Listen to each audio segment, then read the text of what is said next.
गोरी तोरे हिल झुल के रेंगना हरे मोरे मनला मोहि डारे गोरी तोरे हिल झुल के रेंगना हरे मोरे मनला मोहि डारे मोरे मनला मोहि डारे मोरे मनला मोहि डारे मोरे मनला मोहि डारे मोरे मनला मोहि डारे गोरी तोरे हिल झुल के रेंगना हरे मोरे मनला मोहि डारे गोरी तोरे हिल झुल के रेंगना हरे मोरे मनला मोहि डारे।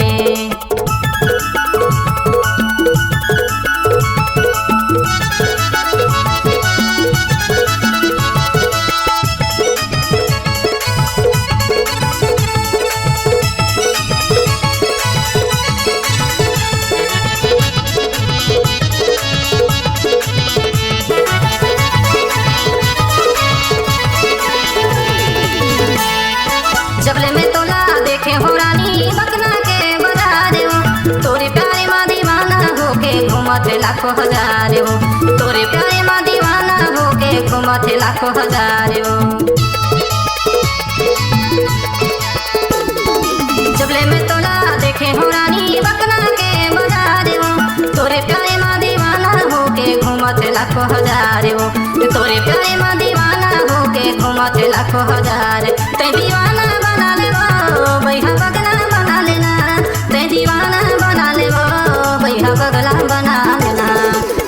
गोरी तोरे हिल झुल के रेंगना हरे मोरे मनला मोहि डारे गोरी तोरे हिल झुल के रेंगना हरे मोरे मनला मोहि डारे।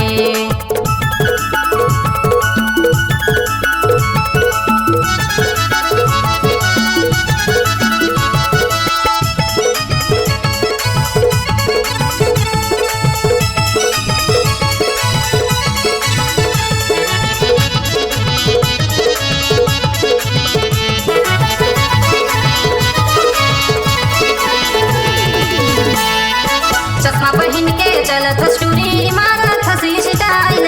कन्हा लचका के जुल्फ हिला के धरे हंसे हम मोबाइल ये कन्हा लचका के जुल्फ हिला के धरे हंसे हर मोबाइल। चश्मा पहन के चलत स्टूरी मारत हसी स्टाइल कन्हा लचका के जुल्फ हिला के धरे हंसे हम मोबाइल ये कन्हा लचका के जुल्फ हिला के धरे हंसे हर मोबाइल। कहर मौला बता देवो तह मौला बता देना तह मौला बता देवो तोर मोबाइल नंबर देना गोरी तोरे हिल झुल के रेंगना हरे मोरे मनला मोहि डारे गोरी तोरे हिल झुल के रेंगना हरे मोरे मनला मोहि डारे।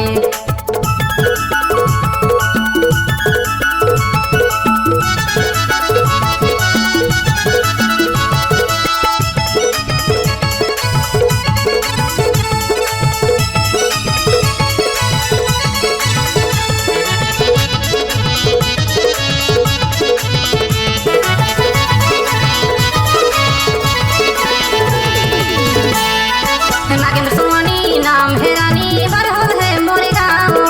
पतरा परा मारे थो रानी पूछत पूछत आवे नाम ये पतरा परा मारे थो रानी पूछत पूछत आवे नाम। नागेंद्र सोनी नाम है रानी बरहो है मोरे गाँव पतरा परा मारे थो रानी पूछत पूछत आवे नाम ये पतरा परा मारे थो रानी पूछत पूछत आवे नाम। तह पूछत पूछत आवे वो तह पूछत पूछत आवे ना